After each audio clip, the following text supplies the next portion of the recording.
지역의 이슈를 토크로 풀어가는 시간 이슈토크 진행의 정세윤입니다. 자, 오늘 이슈토크에서는요. 남원 임실 순창을 지역구로 두면서 또 다양한 애정활동을 이어오고 계신 분이죠. 바로 국민의힘 이용우 의원을 모셨는데요. 다양한 이야기들 나눠보도록 하겠습니다. 안녕하십니까? 네, 안녕하세요. 네, 반갑습니다. 네, 반갑습니다. 자, 오늘 이용우 의원님과 함께 이야기를 나눠볼 텐데요. 어느새 정말 2023년이요. 전반전이 훌쩍 지나갔더라고요. 의원님 참 시간 빠르다라는 생각 들지 않으신가요? 네, 저야말로 더 세월이 빠름을 느끼는데요. 네. 국회의원으로서 제일 이제 큰 행사가 총선이잖아요. 그렇습니다. 총선이 불과 이제 9개월도 채 남지 않은 그런 상황입니다. 그러다 보니까 더 마음은 바쁜 그런 상태고, 또 정치인으로서 국회의원으로서 제가 국회 문화체육관광위원회 간사를 맡고 있어서 그 일도 있고, 또 예결위에 소속이 돼서 또 제 선임이 돼서 활동하고 있고요. 그 다음에 당에서는 국민통합위원장을 맡고 있어서 세 가지를 동시에 하다 보니까 네. 눈코 뜰 없이 좀 바쁜 그런 상황입니다. 우리 국민들은, 유권자들은 정치인들이 맨날 일 안 하고 논다, 싸운다 이런 얘기를 하는데, 실제로 저희한테는 그렇지는 않고요. 정말 눈코 뜰 새 없이 바쁘게 지내고 있습니다. 네, 말씀해주신 내용만 들어도요, 정말 그 바쁨이 여기까지 느껴지는 것 같은데, 그 가운데 최근 이제 보도 내용 가운데 참 많은 분들의 주목을 받은 내용이 있죠. 남인순 당협위원장을 사퇴하셨는데, 사실 이제 의원님께서 새로운 결단을 내린 계기라고 표현을 하셨습니다. 이 이야기를 직접 좀 들어보고 싶은데요. 우선 제가 지난 대선 때 국민의힘을 선택해서 당시의 민심이 정권 교체를 원한다라고 판단하고 사실은 국민의힘으로 입당을 한 상태고요.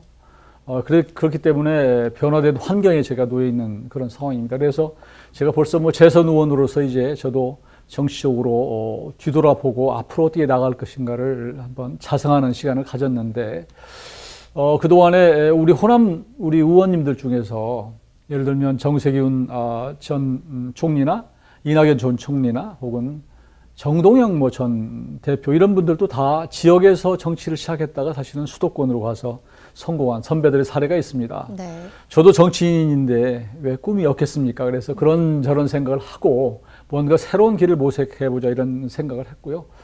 또 남원 임실 순창 지역구는 이번에 이제 인구 하한선이 무너져서 남원 순창 임실이라는 지역구는 사실상 이제 어렵게 됐습니다. 네. 그래서 그런 걸 계기로 해서 뭔가 새로운 길을 원점에서 좀 모색해보자, 그런 차원에서 당협위원장을 그만두었습니다. 네, 제로베이스에서 다시 한번 좀 거취를 고민해보겠다 이런 결정이신 것 같은데, 사실 의원님의 결정이 보도된 이후에 이제 향후 정치 행보에 대한 이야기들도 참 많이 나오고 있잖아요. 방금 말씀을 잠깐 해주신 것 같은데 수도권으로의 거취도 좀 고민하고 계신 걸까요? 네, 서울로 옮기는 것도 포함하고 때로는 또 비례도 배제될 수 없는 것이고요. 또 아직도 그러니까 남원 임실 순창의 당협위원장은 그만두었지만 원점에서 검토를 해서 또 다른 제3의 길이 있다면 그것도 생각해 볼 일이다라고 생각을 합니다. 그래서 네. 저는 지금은 최종 결정된 바는 없고, 다만 저도 당에 소속된 의원으로서 당과 최종 이제 협의해 가면서 최종 결정하도록 그렇게 하겠습니다. 근데 최근에 이제 마포로 간다 이런 얘기들이 좀 있었는데, 네. 역시 그 부분도 포함해서, 왜냐하면 최근 한 10년 정도를 마포에서 살았기 때문에 네. 아마 그런 걸 연관해서 그런 보도들이 나온 것 같습니다. 네, 정치인으로서의 이제 다양한 길들을 좀 열어두겠다라는 네. 의미로 좀 들리는데요. 사실 이제 의원님 개인으로 보자면 그야말로 좀 승부수를 던졌다라고 생각할 수 있을 것 같습니다. 우리 지역민들의 이야기도 좀 많은 얘기들이 좀 있긴 하죠. 지역민들의 이제 민심을 좀 외면하지 않았냐 이런 이야기도 좀 나오고 있는데, 사실 이제 지역민분들께 직접 전하고 싶은 이야기들도 분명히 있으실 것 같아요. 저는 참 정치를 굉장히 어렵게 해왔습니다. 벌써 2004년도에 첫 출마를 했다가 낙선을 하고, 그 이후에 12년 정도를 고생하다가 2016년도에 처음으로 국민의 당으로 사실은 당선이 됐고, 네. 그리고 2020년도에는 무소속으로 당선이 된, 그래서 호남에서 유일하게 지역구 중에서는 무소속으로 된 케이스인데요. 그렇게 어려운 과정을 겪어왔고, 지난 총선에서 사실은 우리 유권자한테 그 약속한 바도 있었습니다. 민주당으로 내가 당선되면 가겠다 이런 얘기도 했는데, 네. 지금 얘기하는 민심이 어떤 건지 모르겠어요. 민심은 외면했다 이런 지적을 하시는데, 저는 유권자들과의 약속을 지키기 위해서 정말로 민주당을 2번이나 신청을 하고 입당, 복당을 신청을 했는데 다 거절당했어요. 또 거절당하는 과정에서 우리 지역에 있는 민주당의 의원들, 또 저거 경쟁하는 사람들, 이런 사람들이 다 서울에 올라가가지고 프레카드 들고 새벽부터 와서 반대를 하는 이런 상황이었어요. 그러니까 저는, 그리고 상당수 이제 민주당 당원들은 저를 굉장히 배척하는 상황이어서 약속을 지킬 수 없는 불가피한 상황이 됐고, 그래서 정치적으로 굉장히 사실 외롭게 해왔고요. 그럼에도 불구하고 우리 남원 임실 순창의 지역민들이 굉장히 사랑해 주셨어요. 네. 응원도 많이 해주시고, 이제 그런 상황이었고, 저도 이제 정이 들었는데, 새로운 결단을 하다 보니까 마음이 왜 안 아프겠어요. 섭섭하기도 하고, 그랬죠. 그래서 이제 지금, 우리 민심들은, 우리 이제 많은 저를 아껴주시는 분들은, 큰 결단을 했다.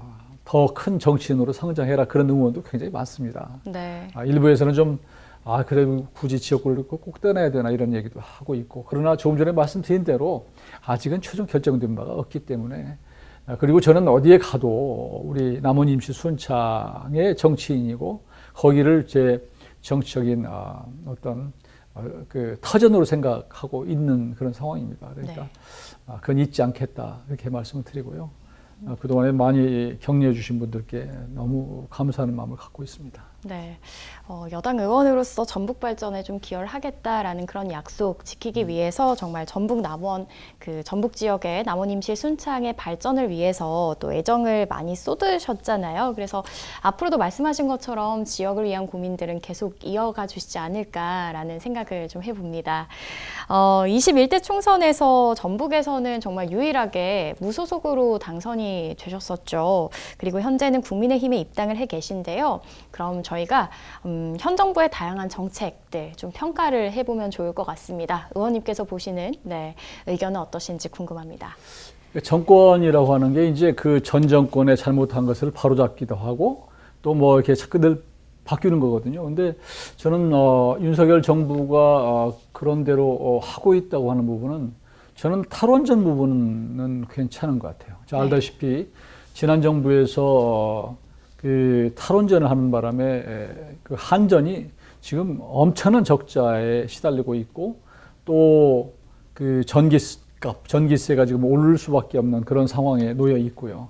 현실적으로 물론 이제 그 신재생 에너지를 쪽을 통해서 그런 그 전력을 확보할 수 있으면 좋지만 우리나라 여건상 그게 한계가 있기 때문에 원전도 불가피하게 우리가 쓸 수밖에 없는 그런 상황인데 무작정 원전으로부터 원전을 안 하겠다. 그래서 가동을 중단하고 이런 것들은 좀 잘못됐다. 그런 차원에서 탈원전을 정상화시키는 거, 정상화시키는 것은 잘 했다고 생각을 하고요. 또 한 가지는 민노총이 사실 그동안에 너무 우리 횡포를 부리고 떼법을 사실은 주장을 하고 또 때로는 폭력적 시위를 하고 이런 것들에 대해서 국민들이 굉장히 실망한 그리고 한 측면이 많았거든요. 그런데 그것을 그 전 정부는 민노총과 사실 민주당이 같이 서로 공조하면서 간 측면이 있습니다. 서로 이제 주고받고 하면서. 그런데 그것을 윤석열 정부가 들어와서 우리 경제를 위해서는 이렇게 해서는 안 되겠다. 그런 차원에서 민노총에 대해서 좀 나름대로 원칙적으로 대응하는 거 이런 것들은 저는 잘 했다고 생각하고요. 또 한 가지는 남북 문제에 관해서 지난 정부는 굉장히 이제 대한민국 한반도의 평화를 위해서 굉장히 유화적으로 지나칠 정도로 북한을 존중하고 평화 제스처를 쓰다 보니까 때로는 북한 정부로부터 우리 대통령이 무시당하는 일도 있었고요. 또 북한의 눈치를 보다 보니까 예를 들면 탈북 어민들이 이제 우리 한국으로 넘어왔는데 그 사람들의 의사에 상관없이 그냥 우리 국민 모르게 북한으로 보낸 일들이나 혹은 서해안에서 이게 그 서해 공무원 거기 가서 이제 북한으로 해서 뭐 좀 피살되는 이런 일도 있었는데 이런 데 대해서 제대로 조사를 하지 않고 항의하지 않고 했던 것들, 그러니까 남북 관계가 비정상적으로 우리가 저자세를 했던 것들, 이런 것들을 바로잡은 것은 저는 잘 했다고 생각합니다. 그리고 또 전임 정부는 알다시피 중국과 북한에 그렇게 우호적이고 반대로 일본과 또 미국 쪽에는 굉장히 좀 거리를 좀 둔 그런 상태다 보니까 한일 관계도 굉장히 냉각돼 있었고 대책 없이 냉각된 거예요. 제가 전 세계적으로 이렇게 돌아다니며 보면 사실 이웃 나라와 사이가 좋은 나라가 별로 없습니다. 늘 역사적으로 가까이 있다 보니까 침략하고 주고받고 하다 보니까 나쁜 건 사실인데 일본도 우리와 불가피하게 같이 갈 수밖에 없는 그런 건데 지나치게 과거의 얽매에서 한 것 우리가 안주하고 그렇다고 새로운 활로도 모색하지 않고 이런 측면이 있었는데 이런 부분을 다시 외교 관계를 과거의 한미일 정상 외교를 통해서 바로 잡아가는 것들, 이런 것들은 좀 평가할 만하다고 생각을 합니다. 네, 우리 현 정부의 다양한 정책들 가운데 탈원전 정상화라든지 민노총의 원칙적인 대응을 했다는 부분들, 혹은 대북 정책, 그리고 한일 관계 개선 같은 부분은 잘 했다고도 평가를 해주셨습니다. 이렇게 내용들을 좀 살펴봤는데요. 그럼 이번에는 좀 의정활동 이야기를 해보면 어떨까 싶습니다. 의원님께서는 예결위에서 활동하고 계신데 그래서일지 모르겠습니다. 올해 이제 가장 큰 성과로 예산 확보를 꼽으셨는데요. 굵직한 지역 예산들 참 많았습니다. 그 내용 한 번씩 좀 살펴보면 좋을 것 같습니다. 그동안에 이제 민주당이 집권당이었기 때문에 민주당 의원들이 활약해서 그동안에 호남에 예산을 많이 땄지만 지난해에는 유일하게 제가 이제 지역구 국민의힘 집권당 의원이다 보니까 예결위에서 저한테 이제 호남 지역을 맡도록 그렇게 배정이 돼 있었는데요.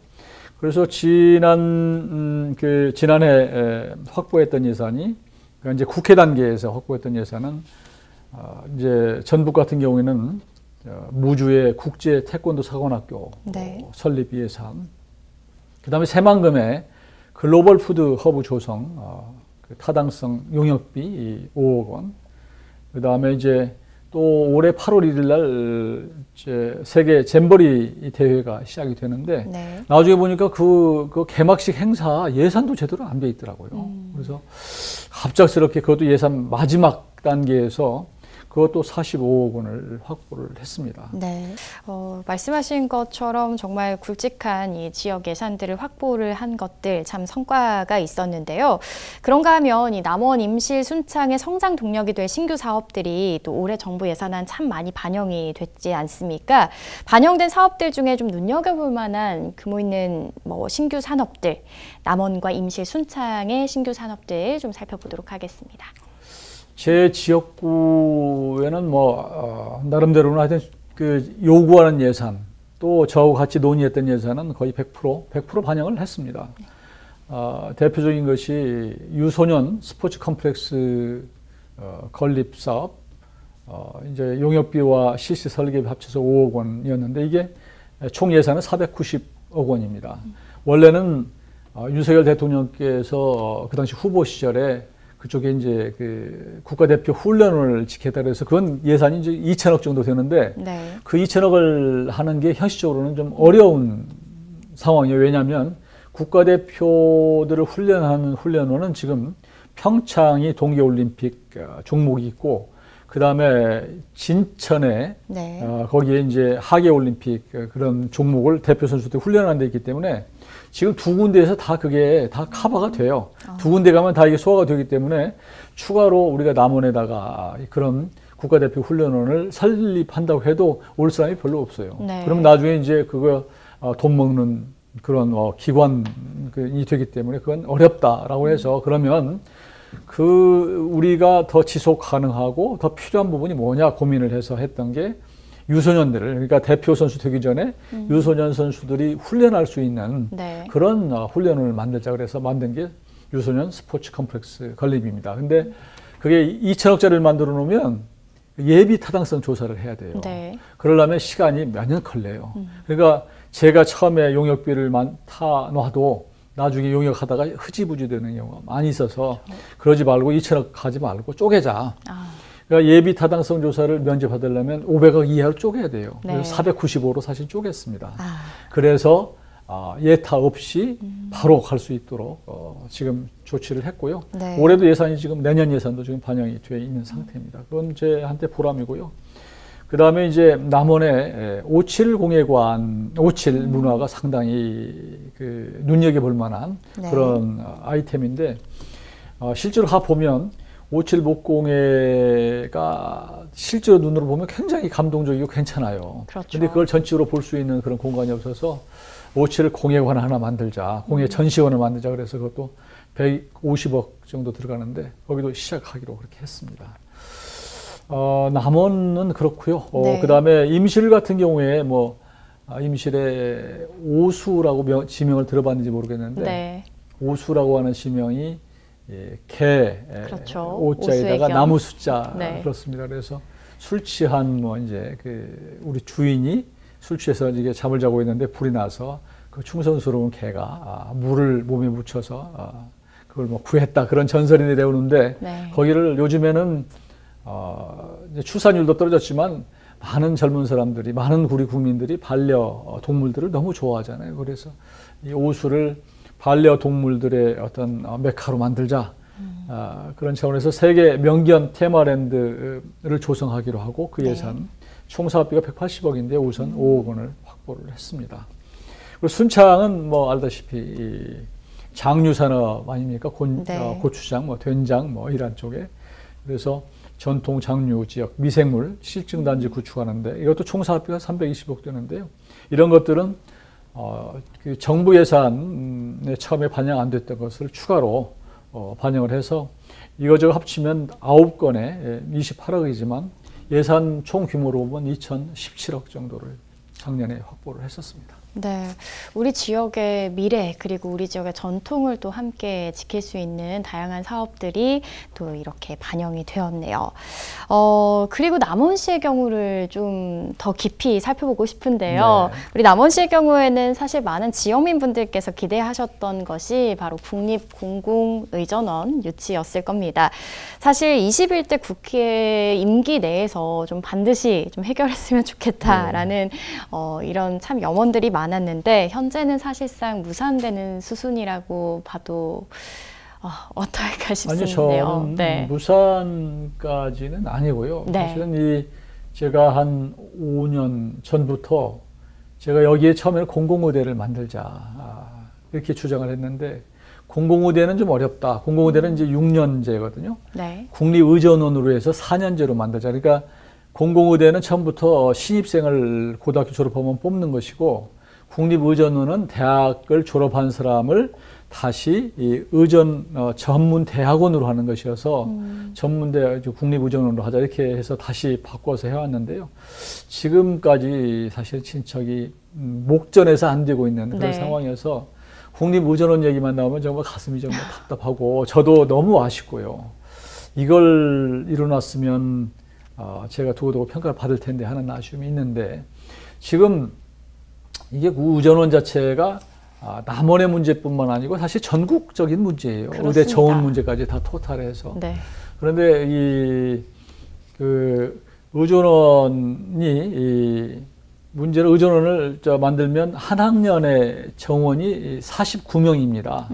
49명인데 이런 49명의 국립의전을 만들면 투자 대비 효과가 적다라고 하는 게 이제 자꾸 중앙정부의 생각인 것 같아요. 그렇죠. 비근한 예로 이제 전남 같은 데 보면 지금 한전공대를 만들어 놨는데 네. 한전공대를 굳이 한전이 적전한 상태에서 왜 만들었느냐 이런 비판이 꽤 있어요, 사실은. 네. 거기에 따로 대학을 만들다 보니까 교직원 뽑아야지, 교수 뽑아야지 다 하다 보니까 비용이 너무 많이 드는 거예요. 차라리 한전공대를 만들지 말고 기존 대학에 한전 그런 학과를 만드는 게 더 효율적이지 않느냐 네. 이런 지적이 있어서 아마 거기도 좀 변화가 있을지 모르겠는데 마찬가지로 여기도 똑같은 것 같아요. 그러니까 왜 자꾸 따로 만들려고 그러느냐. 기존의 대학에 정원을 주어서 그 사람들이 공공성을 가진 의사들을 좀 육성해내면 되지 이런 비판이 있어요. 그래서 하여튼 그런 것과 같이 병합해서 지금 고민을 하고 있습니다. 그리고 이제 의대 정원을 좀 증원하는 그런 이제 움직임이 있기 때문에 이런 것과 맞물려서 우리 남원의 국립의전을 어떻게 할 것인가 하는 부분을 좀 고민하고 있고요. 정말로 사실 이렇게 될 줄 알았으면은 우리 민주당이 압도적으로 좀 의석이 많을 때 지난 초기에 정권 바뀌기 전에 빨리 좀 했었으면 그냥 패스트 트랙에 태워서 했었으면 하는 아쉬움이 있는데 저도 이 부분을 아직은 뭐 끝난 게 아니기 때문에 하여튼 여당 내에서 정부에 설득하고 있다는 말씀을 드리고 제3의 방안을 찾기 위해서 노력하고 있다 이렇게 말씀드립니다. 네, 제3의 방안을 찾기 위해서 또 노력하고 있다 말씀을 해주셨습니다. 자, 그럼 이어서요 입법 활동 내용들도 좀 짚어보도록 하겠습니다. 현재 남원 만인의 총을 역사 교과서에 등재할 수 있도록 노력하고 계시는데요. 이게 과연 어떤 의미를 갖는 건지 일단 한번 짚어보면 좋을 것 같고요. 이와 관련해서 논의는 어느 정도 진행이 됐는지도 한번 살펴보겠습니다. 지금 만인의 총을 아는 대한민국 국민들이 별로 없습니다. 네. 근데 우리 사회자께서도 들어보셨겠지만 금산의 700의 총은 들어보시지 않았어요? 네, 들어는 봤습니다. 그러니까 700의 총은 700명의 의사들이 순절한 곳입니다. 네. 이게 이제 언제 생겼냐면은 임진왜란 때 있었던 일이고요. 그러니까 임진왜란이 1592년에 이제 일본 왜군들이 쳐들어와서 있던 일인데 그 당시에 순절한 사람들이 700명은 지금 기리고 있는데 남원에는 민관군이 10,000명이 순절을 했어요. 그렇죠. 근데 이 10,000명이 오히려 죽은 저항하다 죽은 여기는 국민들이 잘 몰라요. 그래서 이제 저도 고민 끝에 이거 만인의 총을 좀 국민들에게 알려야 되겠다는 생각을 했는데 그 차이가 금산의 700의 총은 초등학교 교과서에 실려 있습니다. 근데 만인의 총은 어디에도 나와 있지가 않아서 이걸 좀 등재를 해야 되겠다 이런 생각을 했고 작년 연말에 국정감사 때 우리 문화체육관광위원회 위원들이 남원에 와서 만인의 총을 둘러보고 제가 얘기했어요. 여기를 이거 우리 재평가를 해야 되겠다 했더니 다들 동의를 해서 작년에 이제 올해 그 만인의 총을 역사교과서에 등재하도록 촉구하는 결의안을 국회에서 통과를 시켰고요. 근데 제가 이걸 굉장히 중요하게 생각한 게 뭐냐면 역사라고 하는 것이 기록되지 않으면 사실은 평가받지 못합니다. 그래서 이 만인의 총은 이제 임진왜란 때이긴 하지만 정유재란 때 있었던 일이에요. 그러니까 1597년도에 일본이 다시 2차로 쳐들어왔는데 그때 호남 쪽으로 이제 물밀듯이 밀려왔습니다. 와서 그 당시에 저항했던 우리 만명들이 이제 순절을 했는데 그동안의 임진왜란의 역사를 보면 국민들은 경상도나 충청도는 일본 왜군에 맞서서 처절하게 싸웠는데 호남은 별로 그런 게 없다 이렇게 생각해요. 그러니까 임진왜란, 정유재란 그 당시에 일본의 침략의 역사 중에서 호남의 저항 역사는 빠져 있다. 근데 이게 만인의 총이 대표적으로 우리가 이제 기록이 되면 다시 평가받을 겁니다. 그래서 지금 역사 교과서 그쪽 관련된 위원회에서 이게 채택이 됐고요. 그렇다고 해서 지금은 국정교과서가 아니거든요. 국가에서 야 이거 써 이렇게 쓰는 게 아니고 교과서들이 다 민간 출판사들이 합니다. 그래서 그쪽에 어떤 안을 전달을 했고 그쪽에서 큰 그 교과서 출판사들이 이걸 싣는 것으로 이미 몇 군데가 지금 동의를 해서 빠르면 아마 내년에 나오지 않을까 싶어서요.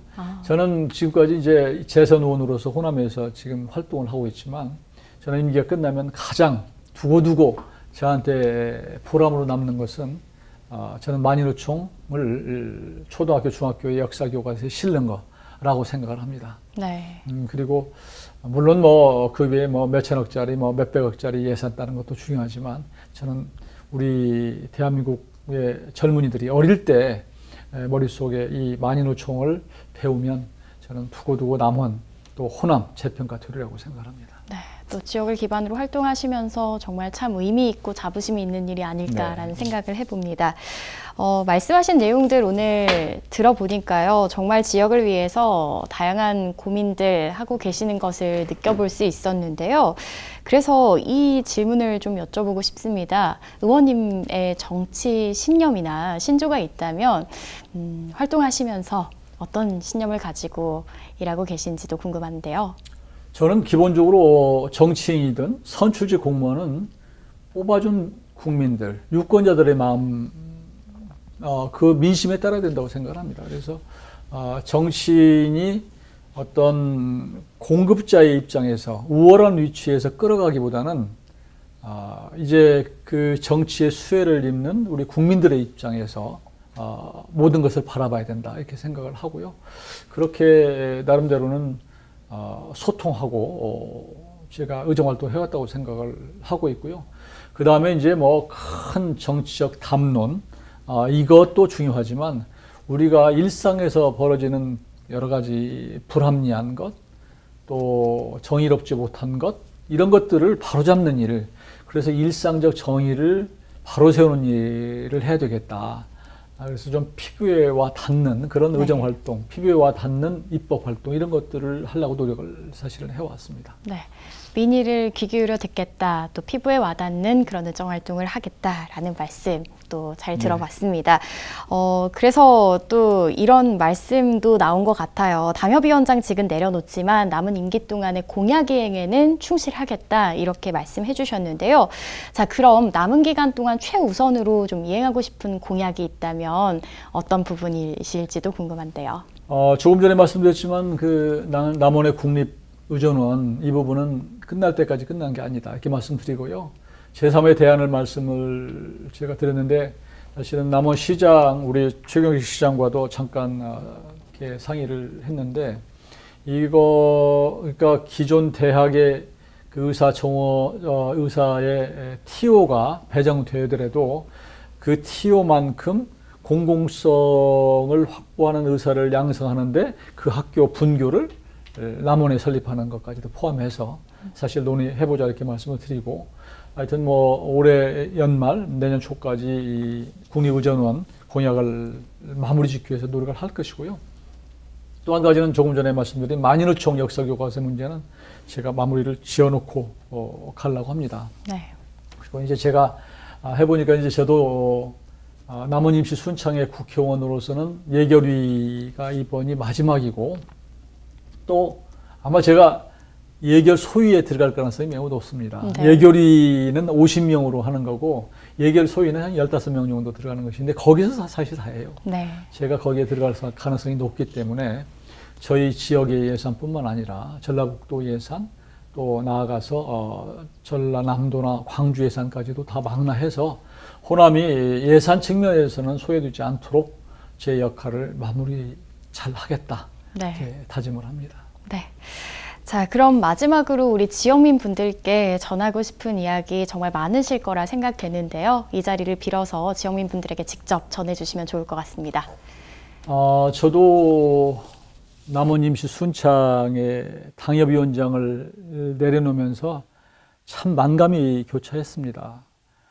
정치적으로 참 어려운 고비고비를 넘어왔고 저 개인적으로도 상당히 고통스러운 시간이 있었습니다. 그런 과정에서 우리 주민들께서 저를 응원해 주시고 또 변함없이 사랑해 주시고 한 것을 잊지 못하고 있습니다.